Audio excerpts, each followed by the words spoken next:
네, 안녕하세요. 반갑습니다. 한채윤입니다. 네, 딱 20분 남아서 네, 앞서 해주신 하순사님께 감사드리고요.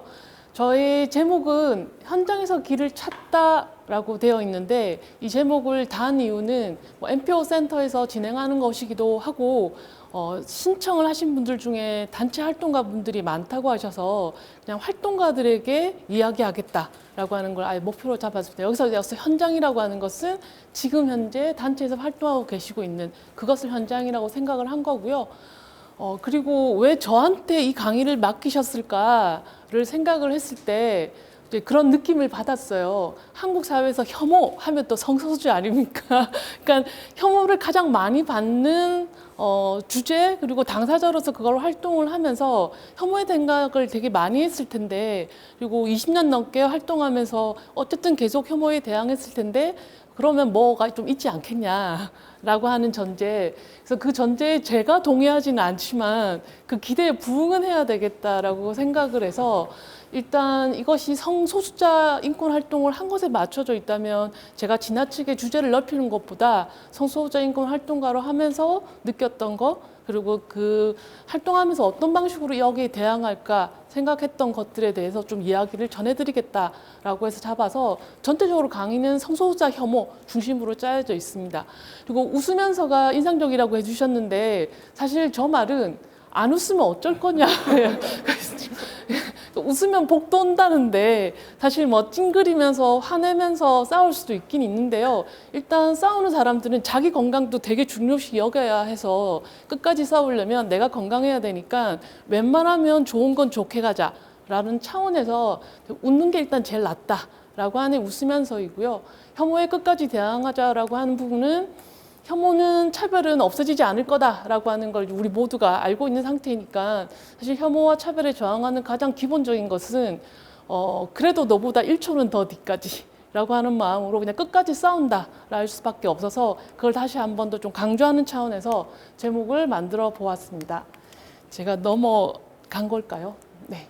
자, 그 앞에 하승우 선생님 강의랑 연결해서 들으면 좀 더 좋긴 한데 어떤 거냐면 혐오라고 하는 말 자체는 원래 그렇게 나쁜 말이 아닌 거죠.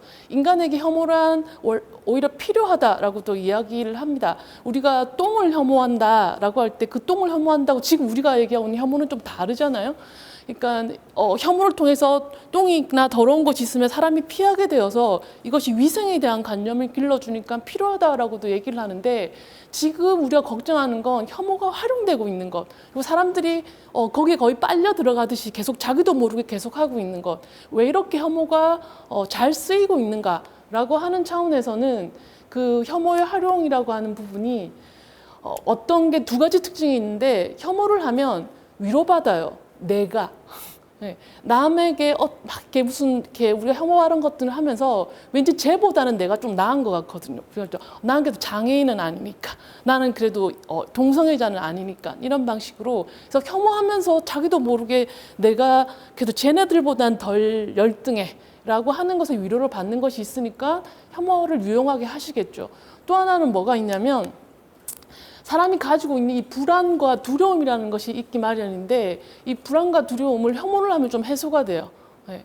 그래서 쟤네들 나쁜 놈들이야 라고 말을 하면 내가 이제 좀 방어를 한 것 같고 특히 이제 뺏길 것 같은 두려움이 들 때 그래서 대표적인 게 이주민, 이주노동자들에 대한 혐오 같은 것들입니다. 그래서 이렇게 생각할 때 혐오가 잘 없어지지 않을 거다. 너무 유용하니까 한국 사회에서 이 혐오라고 하는 것이 어떻게 쓰였는가, 어떻게 더 강화되었는가라고 하는 걸 보면 주제마다 좀 곡점, 달라지는 터닝 포인트라고 하는 것이 따로 있을 텐데 성소수자 영역에서 보면 2007년을 기점으로 잡을 수 있습니다. 2007년은 어떤 해냐면 차별금지법이 무산된 해죠. 차별금지법을 제정하려고 했고 그것이 무산되었던 해인데 이 2007년이라고 하는 것이 사실은 차별금지법이 핵심이 아니라 어떤 것들이 가장 대표적으로 오히려 드러나게 되는 것들이냐면 그 전까지의 혐오라고 하는 것은 주로 사실 좀 개인적 감정들이 더 많아서 뭐 홈페이지 동성애자 홈페이지 단체에 와서도 게시판에 그냥 글 올리고 그러고 가세요. 네. 그렇게 좀 내가 뭐 기독교인인데 내가 볼 때 또 너희는 좀 아닌 것 같아. 뭐 이런 식의 얘기를 좀 한다거나 그리고 빨갱이 혐오라든지 장애인 혐오는 너무 줄이어서요. 그걸 딱히 혐오라고 느끼기도 사실 힘들고 그 좀 한다 하면 사람들이 착해야 되기 때문에 야 그래도 그런 말은 아니야 이렇게 말을 하는. 그래서 혐오에 대해서 혐오가 엄청나게 막 강하게 드러나면서도 또한 동시에 억제되는 효과라고 하는 것도 자연스럽게 있었습니다. 근데 2007년도를 이후로서 어떤 부분들이 달라지게 되냐면요. 네. 저는 저것만 바뀌는 걸 보면 되는 거죠. 네. 2007년도 이후에 아까 정경 유착도 안 되는 나라다, 유착도 해결 안 됐다 그랬는데 사실 여기에 덧붙여진 건 종교 유착이에요. 정치하고 종교가 너무 잘 붙게 되는데 그런 부분들이 2007년도 이후에 굉장히 강화되게 되고 뭐 특히 여성 혐오 같은 부분들은 남성성의 위기라고 하는 그러니까 IMF가 이후에 가부장에 대한 가부장제는 안 무너졌고요. 가부장에 대한 권위는 좀 무너졌는데 그 부분이 남성성의 위기로 다가오면서 아까 말했던 그 두려움을 여혐으로 풀게 되는 것이 더 강해지는 것이 있고 이것이 확산되는 용도로 인터넷이 세계 유례 없이 굉장히 빨리 발전한 나라. 네. 그 다른 나라 그 어디에도 없던 PC방이 그냥 길거리에 깔려 있는 스마트폰이 너무 잘 보급되고 이런 부분들이 혐오가 확산되는데 기여를 하게 되는데 제가 오늘 발표에서 제일 중요하게 생각하는 건 뭐냐면 이 부분입니다. 지금 떠 있는 부분요. 가장 우리가 왜 혐오에 지금 대응하기 힘드냐? 지금 혐오에 대응할 때 활동가로서 어느 부분을 중점적으로 볼 거냐라고 하면 혐오가 조직화되었다는 거야. 혐오가 조직화되는 건 완전히 다른 양상을 가져옵니다. 그리고 이 혐오가 조직화되면서 어떤 걸로 넘어가면 공론장이 완전히 파괴되는 거죠. 그래서 더 이상 민주주의가 작동하기가 어렵습니다. 그리고 지금은 이런 정치인들도 저 혐오를 활용하기 시작했고 앞서 유튜브 얘기는 그걸 활용해서 이제 돈을 벌기 시작했고 그래서 더 강력해지는 상태인 거죠. 요것들이 가능한 첫 번째 단계가 혐오의 조직화이고 혐오를 조직하는 것에 아마 가장 첫 번째 사례가 사실은 동성애 혐오하시는 분들이 만들어냈고 그 조직화는 왜 가능했냐면 이미 종교라고는 조직이 갖춰져 있었기 때문에 거기에 딱 혐오가 들어오니까 바로 굉장히 잘 조직됐던 것들이 있죠.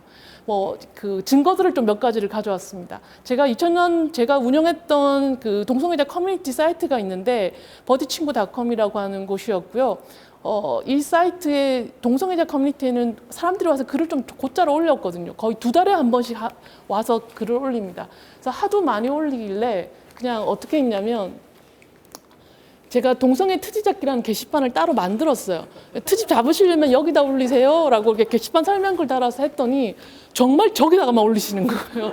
저희들이 쓰는 자유 게시판에 안 올려요. 그래서 와 되게 착하다. 호모포비아들이 너무 착한 거예요. 이게 통했던 시절.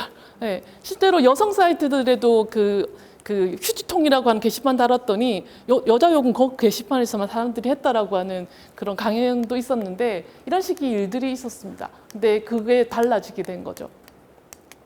보시면 이 혐오의 조직화라고 하는 부분들의 이제 증거들이 2007년도에 의회 선교연합이라고 하는 이 희한한 그 조직이 만들어지면서 제가 굉장히 많은 애니메이션 효과를 넣었는데 좀 빨리빨리 안 넘어가서 이런 의회선교연합이 만들어지게 되고 그러면서 이제 이분들이 목사님이고 이제 목사님들하고 친하고 그렇게 하니까 이거 차별금 좀 막아야 된다라고 내려가면 일렬적으로 쭉 연결이 되어서 모두가 몰려가서 게시판에 글을 쓰는 형태가 되는 거죠. 그리고 지금 같은 경우에는 저렇게 완전히 대규모의 국민대회가 열리는 저것 사람이 동원된다라고 하는 것 그리고 뭐 키움문화축제 반대하는데 20만 명이 넘는 사람들이 모여서 청원을 하게 된다라든지 그리고 이런 반대하시는 분들이 집회를 여시는데 숫자가 적은 게 아닙니다. 어마어마한 사람들이 나옵니다. 보시기에 뭐 남성연대나 신남성연대 같이 여혐을 하는 쪽도 조직화되지 않았냐고 생각하실 수 있는데 그 조직화랑 수준이 다릅니다. 사람들 자체는 되게 적어요. 네. 그래서 그것 조직화를 했다고 그거 사실 좀 보기는 어렵다. 근데 대신 뭐는 하냐? 공론장을 파괴하는 역할을 하는데 공론장 파괴 같은 대표적인 사례가 인권조례들이 만들어지지 않고 있는 상황요. 2012년도만 해도 한 건 정도만 철회되었는데 2019년에 30건이 철회됩니다. 그리고 뭐 인권이나 동성애하고 사실은 아무 상관없이 인권, 문화, 다양성, 청소년, 노동 뭐 이런 식의 단어만 들어가 성평등, 젠더 들어가면 다 안 됩니다. 그러니까 이런 식의 걸 활용하고 있다라고 하는 것이 문제이고 보통 저런 것들이 왜 안 되냐면 엄청난 문자 폭탄 때문에 안 된다라는 거죠. 네. 이 사람들이 모여서 의견을 얘기하는 것 중에 하나, 집단적으로 힘을 발휘하는 게 사실 한국 사회에서는 유혈혁명이 아닌 걸로 성공한 정말 대단한 나라라고 얘기하잖아요. 우리는 촛불 집회로 정권을 여러 번 바꿨습니다. 근데 촛불 집회는 공론장을 파괴하는 게 아니라 형성하는 일이었었죠. 그냥 권력자들 말을 하나도 안 들어주거든요. 사람들이 모여서 내 이야기를 들어달라고 얘기하고 모인 사람들이 계속 토론했어요. 이게 맞아? 저게 맞아? 그리고 그 발언은 좀 문제가 있어? 뭐 이런 것들이 있었다면 이런 경우는 공론장 파괴가 되는 것은 리더가 지시를 하면 일제히 다 따라서 똑같은 보내는 사람은 자기가 무슨 내용 보내는지 몰라요. 이미 딱 오기 때문에 그 복사해가지고 문자 폭탄 보내거든. 방식으로 쓰거든요. 그래서 이 공론장에서 발언을 해야 되는 국회의원들이나 정치인들이 더 말을 할 필요가 없는 게 여성가족 폐지 쓰는 게 바로 똑같은 이야기인 거죠. 설명을 서로 들을 필요가 없고 그 사람들이 나에게 훨씬 더 큰 영향력을 주기 때문에 네 메시지 수신했어. 알았어. 오케이. 폐지할게. 이 신호만 주면 되는 형태가 되니까요. 그리고 이제 뭐 혐오를 활용하는 정치라고 하는 건 이런 거죠. 뭐 동성애 확실히 반대하겠다고 얘기를 한다거나 뭐 가끔씩 역차별 얘기를 꺼내온다거나 뭐 대선 전하고 후가 저렇게 명백하게 달라지는 것이 얼마나 혐오를 활용하고 있는가라고 하는 것들을 알 수 있는 것들입니다. 그래서 이 혐오에 대한 대응을 해야 되니까 대체 어떤 식으로 좀 구성되어 있는지 이 부분을 좀 봐야 될 텐데요. 제일 이제 지금 우리가 좀 어려운 건 대화가 이런 식으로 통하기 때문에 그거 혐오야라고 얘기하면 아 그래? 이렇게 안 하고요. 나 그렇게 싫어. 그래서 오랜만에 네가 싫어.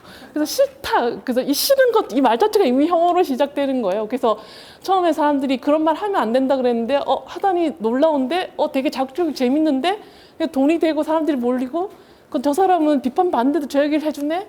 라고 해서 그가 대표성을 갖게 되고 그러면 자연히 발언에 동조하는 사람과 아닌 사람으로 나누면서 적과 아군이 생기게 되고 그러면 나의 아군에게 돈을 몰아주겠다, 힘을 몰아주겠다가 생기게 되고 그래서 결론은 뭐가 되냐면 이게 되죠.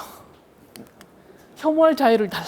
네, 그래서 진작에 정치인들이 혐오할 자유를 줘야 되나? 라고 하는 고민하는 단계에 이르게 되었고 이제 이 얘기들은 혐오에 동의하지 않는 사람들은 제가 다소 당황하는 거 왜 시간이 7분밖에 안 남았나 때문에 지금 당황하고 있는 거고요. 혐오는 나에게 동의하지 않는 사람은 한 명도 없습니다. 혐오가 나쁘다라는 거에 동의하지 않는 사람은 없는데 이제 이준석이 쓰는 대표적인 방식이 혐오가 아니라고 얘기를 하는 거죠. 왜냐하면 그 혐오가 아닌 걸 증명하지 않고 네가 동의할 만한 말을 하지 않으면 혐오야? 왜 너랑 똑같은 말 안 하면 혐오라고 공격해? 라고 해서 자신은 이런 핍박을 견디고 이겨내겠다. 라고 해서 정의의 수호자의 역할을 갖는다라고 했고요.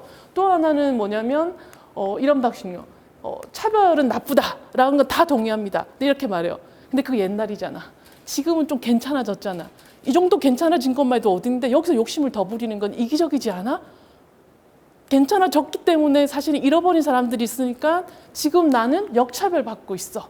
라고 이야기하며 본인을 피해자로 만들어 버리는 거죠. 그러니까 우리는 피해에 대해서 얘기할 때 피해자랑 싸워야 되는 상황들이 많게 됩니다. 그리고 또 한 가지 지금 한국에 또 새롭게 강력하게 등장한 혐오가 사실 트랜스 혐오입니다. 트랜스 혐오 같은 경우에는 어떻게 되냐면 그거 혐오야라고 얘기하면 쟤네들이 먼저 혐오했거든 이라고 얘기해요. 네. 트랜스 혐오 나빠? 쟤네들이 먼저 여혐했어 라고 이야기하는 방식. 그래서 혐오를 하면 그 혐오에 맞서 싸워야 되니까 내가 혐오할 수밖에 없어 라고 이야기하는 방식을 쓰죠. 그리고 왜 그렇게 해야 되냐면 나는 여성으로서 약자인데 이 싸움을 이기려면 우리는 단결해야 되고 단결하려면 여성이라고 하는 단일한 정체성을 가져야 되기 때문에 이 단일한 정체성을 깨려고 하는 게 트랜스젠더들의 전략이다. 그러므로 우리는 저기에 휘말려 들지 말고 계속 싸워야 한다. 이런 방식으로 얘기가 되게 되는데 사실 이게 혐오는 나쁜 거니까 혐오를 먼저 했다고 하더라도 혐오로 받아치는 건 나쁘잖아라고 해서 요 단계로 넘어가야 되는데요. 그 단계로 안 넘어가기 위해서 뭘 다시 강화하시냐면 트랜스젠더에 대한 계속 끊임없이 가짜 소문을 만들어요. 트랜스젠더들이 뭐 이렇게 했다더라 저렇게 했다라는 가짜 뉴스를 만들어서 그걸로 스스로 학습하면서 트랜스젠더에 대한 혐오를 유지하는 걸 굉장히 중요하게 생각해서 사실 지금은 트랜스 혐오하시는 것이 본인들의 여성 인권을 향상시키는 운동보다 이걸 더 열심히 하시는 상태가 되는 정도. 그러니까 혐오가 어떤 방식으로 그 모든 것들을 잡아먹게 되는가라는 과정을 하나를 보고 있는 상태이기도 하죠. 그래서 이분들에게 혐오는 뭐냐면 나의 힘입니다. 혐오를 통해서 계속 그 위로를 하면서 앞으로 나아가고 있는 상태인 거죠. 근데 한 가지 우리가 이건 생각을 해봐야 됩니다. 저 키움 문화 축제 같은 거 반대하려고 나오신 분들인데 저분들이 땅바닥에 들어눕는 걸 보면서 깜짝 놀랐어요. 저 예전에 독재 정권 대항할 때 싸웠던 건데 경찰한테 안 끌려가려고 저렇게 했던 건데, 그러니까 그분들 입장에서는 어이가 없으실 것 같아요. 내가 동성애 따위를 반대하려고 들어눕기까지 해야 돼? 그러니까 얼마나 본인들이 처절하게 싸우고 있다고 느끼시겠어요. 그래서 사실 땅바닥에 들어놓으면 옷도 더러워지고 이런 닦아야 되고 뭐 이런 걸 해야 되기 때문에 실제 우리가 간과하지 않아야 되는 것은 뭐냐면 혐오를 굉장히 적극적으로 실천하시는 분들이 계신데요. 이분들에게 그냥 혐오했다고 위로하는 정도가 아니라 계속 너는 헌신하고 있어 지금 한국 사회를 위해서. 그래서 이들의 헌신을 칭찬을 해주고 네가 하는 혐오가 올바른 거야 라고 해서 계속 이걸 뒤에서 이렇게 이론적으로 막 대어주고, 그 이론 대부분 미국에서 이랬대 이렇게 가져오거든요. 중동에서는 이랬대 이런 방식으로 요걸 계속 해주는 곳이 있다라는 겁니다. 그러니까 거의 이제 이런 식의 배경을 만들어주는 곳하고 실천하는 사람하고 해서 조직화되어져 있는 상태인데, 그러니 혐오에 대항하려고 할 때 우리가 조직화되어서 이렇게 이원 구조로 되어 있다는 걸 생각을 한다면 요 고리를 끊어내는 것도 혐오 전략에서 중요하게 생각을 해야 된다. 대응 전략에서. 그러면 뭘 할 거냐? 사실 답은 하나입니다. 혐오에 맞서 행동할 수밖에 없습니다. 우리는 혐오에 반대하고 있고 그걸 없애고 싶으니까 행동을 해야 되는데 그 행동이 저건 아니에요. 지금 보시는 저 그림은 2015년도에 서울광장에서 키움문화축제를 처음 이제 하게 되었을 때 앞에서 트럭을 못 가게 가로막으시는 분하고 제가 몸싸움하는 건데요. 저러면서 제가 서로 목살 잡고 싸웠거든요. 근데 혐오의 직접적인 대응이죠, 굉장히. 근데 저렇게 하자는 얘기를 하려고 하는 거 아니에요. 저 별로 안 좋습니다. 저 결국 이렇게 나뒹굴어져가지고 넘어졌었는데 혐오에 대응하자라고 하는 것은 그럼 어떻게 하자는 것일까라고 하는 그것을 얘기하고자 하는 게 제가 오늘 활동가들에게 하겠다라고 말씀드렸잖아요. 그러니까 어떻게 하면 지치지 않고 혐오에 계속 대항할 수 있을까? 그리고 마음속에 드는 불안감, 우리의 불안감은 혐오도 하지 않으면서 세상이 정말 바뀔까? 바뀌는 거 가능할까? 그래서 사전 질문도 거의 대부분 그런 거였어요. 세상이 정말 바뀌겠냐고.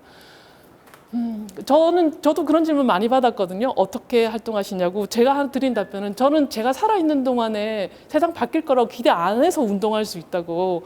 그거 보려고 생각하고 오면 답답해서 운동을 못 하는데 나 죽고 난 다음에 되겠지라고 하면 되게 마음이 편안해져서 운동을 그냥 계속 할 수는 있어요.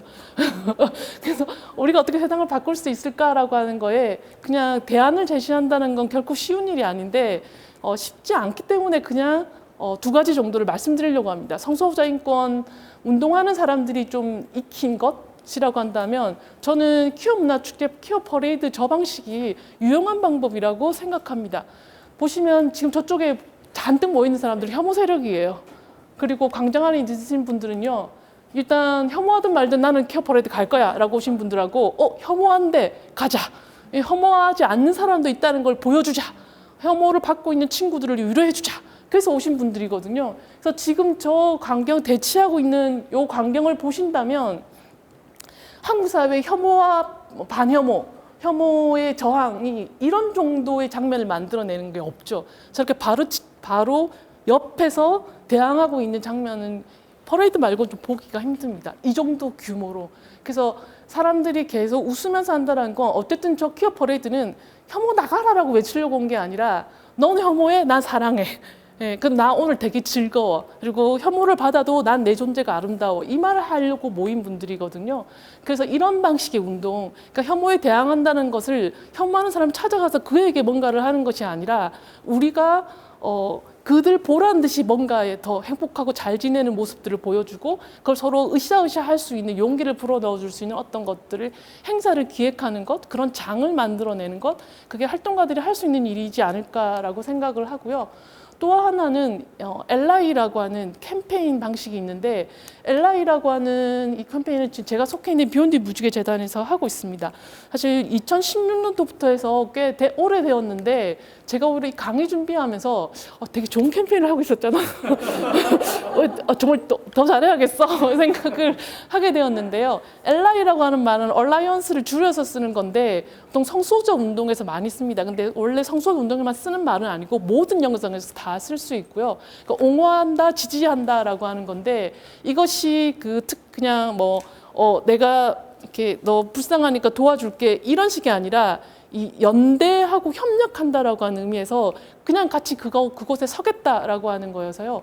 LI 같은 경우에는 사실 인권단체들이나 단체들이 잠깐 실수하는 부분, 나쁘다는 건 아니에요. 근데 LI하고 좀 LI 캠페인을 제안하면서의 그 차이는 후원회원 모집하는 거하고 좀 다릅니다. 네, 후원회원은 아주 굉장히 소중하신 분들입니다. 단체를 유지하게 했으니까. 근데 후원회원 모집하는 거하고 다르고, 그리고 연명받거나 서명받는 방식. 그래서 이 사안이 있는데 당신도 동참해 주세요 라고 하는 거하고도 다르고요. 뭐가 가장 큰 차이냐면 LI는 그 사람에게 정체성을 새로 부여해 줘요. 그러니까 내가 이성애자이든 동성애자이든 비장애인이든 내가 시골에 살고 있든 어디에 살고 있든 간에 내가 한국 사회의 일원으로서 나는 어떤 사람으로서 지내야 할 것인가 라고 하는 거에서 이런 혐오와 차별에 나는 동의하지 않아서 이거 바꾸는 거를 하는 사람들이 있다면 그 사람들하고 같이 옆에 서야겠는데, 그러니까 누구랑 연대하냐면 싸우고 있는 사람하고 연대하겠다라는 거예요. 그들 옆에 서고 그러면 그냥 옆에 서서 그냥 박수 치는 것이 아니라 나는 바로 그것을 하는 사람이다. 그래서 활동가하고 좀 다르면서도 활동가 옆에 같이 서 있는 사람으로서 LI라고 하는 것이 있어서 이 LI 캠페인이라고 하는 것을 좀 더 활용을 해보면 좋겠다. 그래서 국제 엠네스티에서 얼마 전에 했던 또 활용 방법이 이런 거기도 합니다. 청소년 성소자 LI, 청소년들이 직접 우리 청소년 LI가 되겠다라고 해서 캠페인 같은 것들을 했죠. 그래서 이런 배지 만들고 이런 것도 하고요. 그리고 정체성의 핵심이어서 이걸 정체성을 드러내는 배지 같은 걸 만들기도 하는데 구체적으로 뭐냐면 평소에 일상생활에서 무엇을 해라라고 계속 같이 얘기 나누는 게 이 LI 캠페인이기도 하거든요. 이제 마지막입니다. 이제 2장 남았는데 이제 끝낼 겁니다. 1분 정도면 될 것 같은데요. 사실 현실적으로 혐오가 강해진 건 사실입니다. 그리고 너무너무 싸우기 힘들어요. 그 유튜브, 카카오를 통해 가지고 퍼져나가는 이 속도를 따라잡을 수가 없고, 차별금지법 같은 경우에 다른 이제 국회의원분들을 만나면 그 얘기 하시더라고요. 차별금지법 반대하는 문자는 수천 통이 온다. 근데 차별금지법 제정하라는 문자는 안 온다. 근데 그 말을 들으면 그래도 하셔야죠 라고 말을 하는데, 사실 정말 사람이란 게 옆에서 2사람만 나한테 얘기해도 야 그거 요즘 그 사람들 많이 먹는데 이거 많이 먹는데 라고 2사람만 얘기해도 그 다음에 가서 숫자를 이렇게 불려서 얘기하는데, 사실 차별금지법 만들어야 된다는 건 알지만 만들어 달라고 하는 문자가 한 통도 없는 상황에서 사실 국회의원들이 뭔가를 하지 않는 건 또 그건 또 맞기도 하겠다. 그러면 인권단체들이 뭐 할 거냐? 제정하자는 문자 보내기 운동을 못 해요. 안 돼요. 그분들은 교회에 모인 김에 보내시는 거기 때문에 가능해요. 우리는 안 돼요. 그래서 그 방법으로 못 싸운다. 더럽고 치사하고 막 한데 우리는 그런 방식으로 못 싸운다라는 거죠. 그래서 어떻게 해야 할 것인가? 라고 하는 거에서 구조적인 문제이고, 그래서 법을 바꿔야 되고, 이제 말대로 다당제로 가야 되고, 이거 다 맞는 말이고요. 근데 다만 법과 정치를 바꾸기 위한 것이 현장에 있는 활동가들에게 너무 거대한 일이고, 결국 국회의원들에게 계속 얘기해야 되고, 이런 방식이어서 하다가 또 진이 빠지는 경우가 많아서요. 그거 말고 다른 하나를 더 가지자라고 한다면, 이제 이런 거라고 아까 LI 말씀드렸던 게 그런 얘기인데, 이렇게 혐오가 확산되고 더 앞으로 강화될 미래가 그려지고 있는 이 상황, 이렇게 된 이상 우리는 이제 청와대로 간다가 아니고, 굉장히 감명 깊게 본 드라마인데요. 청와대로 간다가 아니라 사람들하고 어떻게든 접촉면을 늘리자, 접촉 시간 늘리고 접촉자 수를 늘리고, 그래서 믿을 건 정말 그것밖에 없어서요. 그 대중 캠페인이라고 하더라도 좀 구체적으로 사람들에게 그 얘기들을 해서 사람들 혐오가 확산되고 있지만 우리가 그 속도만큼 못 간다고 하더라도 어쨌든 결론적으로는 그 혐오에 넘어가지 않는, 그 가짜뉴스에 속지 않는, 다르다고 생각하는 그 사람 숫자를 지금보다는 늘리겠다. 1년 후에는 이것보다는 2배로는 늘어나 있게 하겠다라고 하는 목표로 좀 활동을 하는 것이 조금이라도 위안이 되지 않을까? 조금 더 하나의 방법은 되지 않을까라고 생각합니다. 여기까지 마치도록 하겠습니다.